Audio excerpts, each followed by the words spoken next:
को अंधाधुंध प्रणाम। मंच पे बैठे हुए कवियों को मूसलाधार प्रणाम। कवियत्री को बार बार प्रणाम। कसम माइक की चरखारी के श्रोताओं आप सबको जो चैला फार प्रणाम। अभी दादाजी ने हमारे विषय में जो भी बताया है कि हमने खून दे दिया कारगिल में। दादा अब हम खून तो बचा ही नहीं, अब हमने हड्डियां दे दी देश को। हमने हड्डियां देश में दान कर दिया कि जाओ हमारी हड्डियों से देसी कट्टे बनाना। जो देशद्रोही है, जो देश के गद्दार हैं, उनको उन कट्टों से मारा जाएगा। ये हमारी देशभक्ति। हमारी देशभक्ति कोई चीखने चिल्लाने वाली नहीं है। और दादाजी आप इतने बुजुर्ग होकर के हमारे विषय में इतना आपने ज्ञान परोसा है, कसम भगवान की। अब आप बुजुर्ग हैं लेकिन फिर भी आपके सम्मान में एक हम शेर पढ़ते हैं। वैसे हम शेर नहीं पढ़ते, हम खुदे शेर हैं। कि न जाने इन बुढ़ों को कब इश्क का जुकाम हो जाए, इन बुजुर्गों का क्या भरोसा कब कौन आसाराम हो जाए। अगर पसंद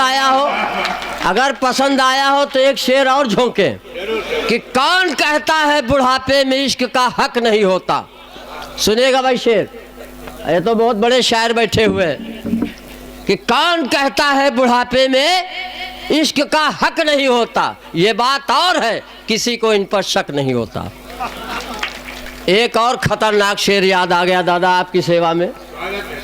आप पन्ना से आए हैं, हम गन्ना छील के आए। एक शेर, अभी यहाँ कई बुजुर्ग नेताओं के 80-90 साल के नेताओं की शादी हुई है, उनके लिए एक शेर पढ़ता हूँ कि कौन कहता है बुढ़ापे में इश्क का जुनून नहीं होता। आपके यहाँ एमपी में, बुंदेलखंड में, हमारे वहाँ यूपी में भी एक हुए हैं तिवारी, उनको प्रणाम किया था, उनका डीएनए टेस्ट हो गया था। यहाँ भी सुनते हैं एक तिवारी है, कोई पंकज तिवारी है। अब उनको हम प्रणाम करें कि ना करें, पता नहीं उनका क्या क्या टेस्ट हो। भाई तालियां फुट मत बजाइए, एक बार जोरदार तालियां बजाइए। नरकंकाल पहली बार आपके बीच में आया। वो दादा आपको शेर मैं समर्पित करता हूँ। समर्पित क्या, आप शेर आपके ऊपर फेंक रहा हूँ कि कौन कहता है बुढ़ापे में इश्क का जुनून नहीं होता। शादियां तो होती हैं मगर हनीमून नहीं होता। ये शेर खत्म हुए, अब लकड़ बग्घे और सियार की बाजी। अभी भाई सर्जन शीतल बहुत सुंदर ब्रज का आया हुआ लाडला है गीतकार, राधा कृष्ण के छंद पढ़े, सीता का वनवास पढ़ा, राधा कृष्ण के प्रेम जो पूरे त्रिलोक में जिस प्रेम की सार्थकता है और संदेश देता है। लेकिन यहाँ बुंदेलखंड में अगर समझते हो कि यहाँ प्रेम नहीं है तो ये आपके भ्रम है। जब मैं आ रहा था तो एक प्रेमी प्रेमिका से कह रहा था कि जानम तुम्हारी आंखों में दुनिया देख रहा हूँ। हम खड़े हो गए, हमने कहा जब इसकी आंखों में दुनिया देख रहे हो तो देख के बताओ चौराहे में चेकिंग तो नहीं चल रही। क्या बात, प्रेम। अच्छा हमारी चेसिस देख के लगता नहीं कि ये प्रेम पे कुछ लिखेगा। हमारी चेसिस नहीं अलाउ करते कि हम प्रेम पे कुछ लिखें। अच्छा ये चेसिस कोई पेचिस के कारण भी नहीं, अगर समझते हो तो।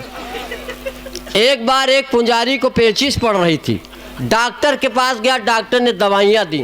पुजारी ने कहा साहब फायदा होगा, डॉक्टर ने कहा फायदा होगा परहेज करो। तो पुजारी ने कहा क्या परहेज करें, डॉक्टर ने कहा जोर से शंख न बजाना। लेकिन चरखारी के श्रोताओं आप तालियां बजा सकते हो, मैं प्रणाम करता हूं। अभी ये गा रहे थे सीता का वनवास, सीता का वनवास भी हुआ और सीता ने 2 बार अग्नि परीक्षाएं भी दी। 2 पंक्तियां निवेदित करता हूं, सीता की अग्नि परीक्षा को ध्यान में रखिए। सीता ने कहा कि 2 बार अग्नि परीक्षाएं दे चुकी हूं, किसी बात का डर नहीं, और रावण के यहाँ रही हूं, किसी विधायक के घर नहीं।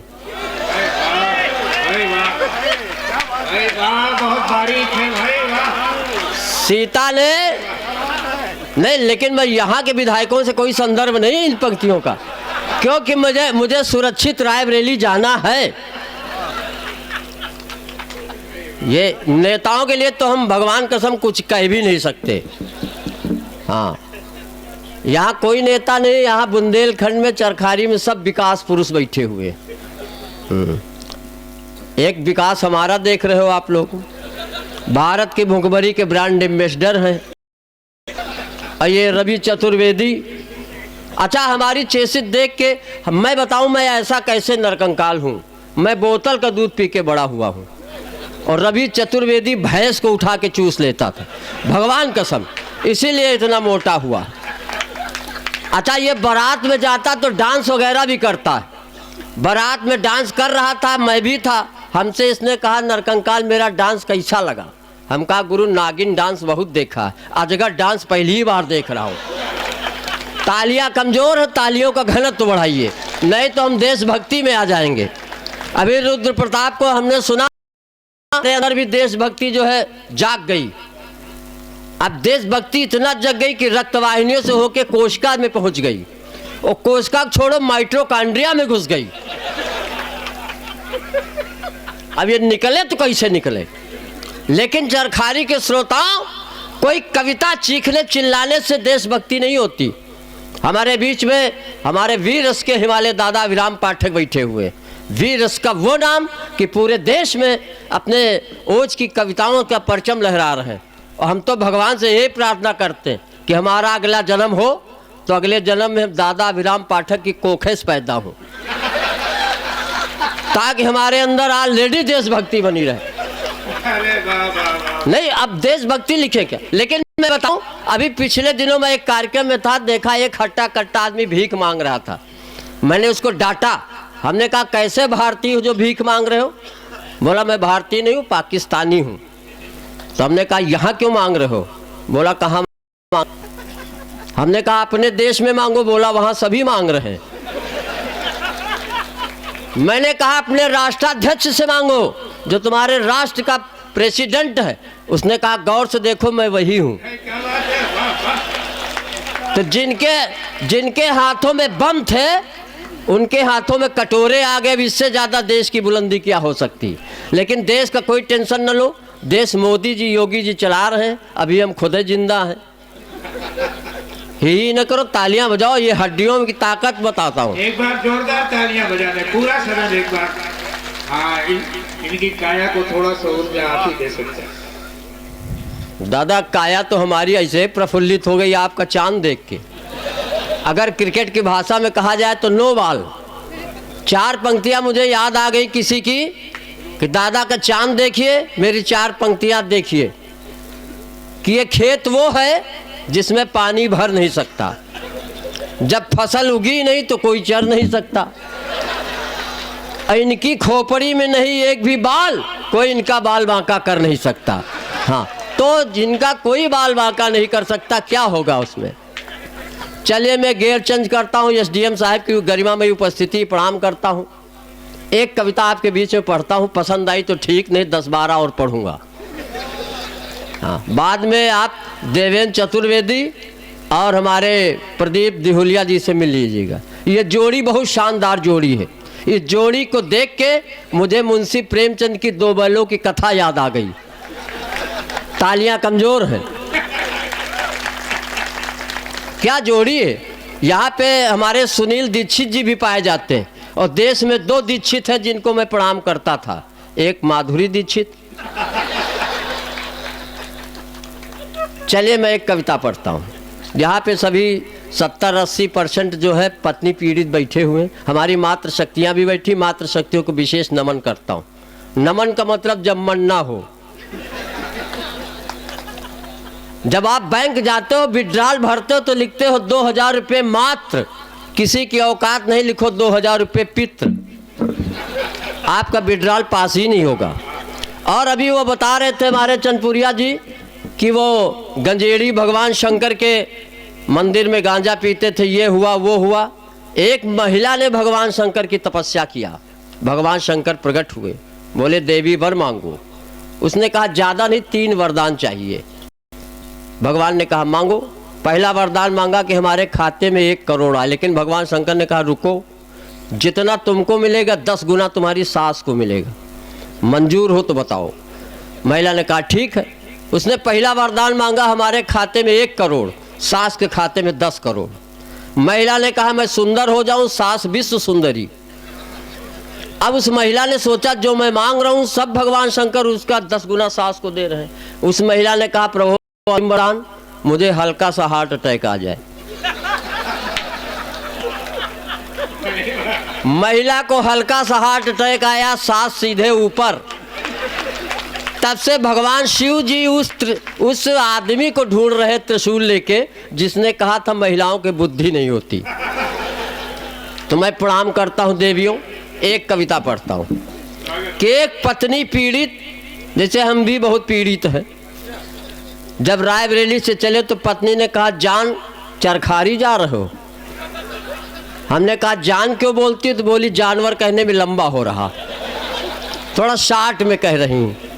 मैंने कहा रानी ये सब ना कहो, तो बोली रानी को कहते हो? हम कहा नौकरानी कहने में भी लंबा हो रहा। बराबर मैनेज होना चाहिए, हाँ बैलेंस बराबर होना चाहिए। एसडीएम साहब आपकी गरिमामय उपस्थिति को नमन करता हूँ। एक पत्नी पीड़ित भगवान के मंदिर आया, घंटा बजाया, हाथ जोड़कर गिड़गिड़ाया, हे कृपा निधान मेरा करो कल्याण।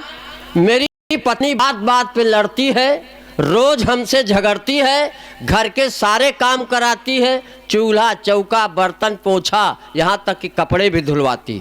भगवान हम पे तरस खाओ, हमारी बीवी से हमको छुटकारा दिलाओ। भगवान ने कहा बेटा मत घबराओ, उसे पढ़ा लिखा कर एसडीएम बनाओ।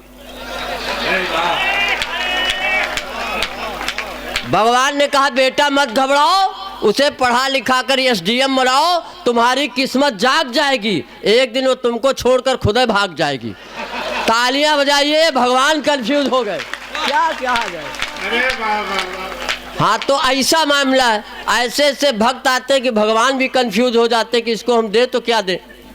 एक चरखारी का लड़का बेरोजगार था, भगवान के पास आया, कहा प्रभु हमको नौकरी दो सरकारी। भगवान ने कहा मूसर जैसे चले आए हो, हमारे मंदिर में फल नहीं लाए, सेब संतरा केला कुछ नहीं लाए।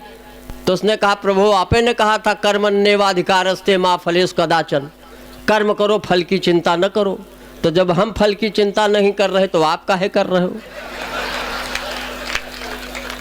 कितने इंटेलिजेंसी है बच्चों में, छोटा छोटा बच्चे गजब के उनके अंदर इंटेलिजेंट हो गए।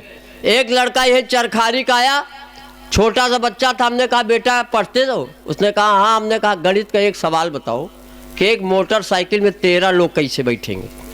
थोड़ा टिपिकल क्वेश्चन है, एक मोटरसाइकिल में 13 लोग कैसे बैठेंगे। उसने कहा गुरुजी 2 छक्के बैठाओ, आप चलाओ।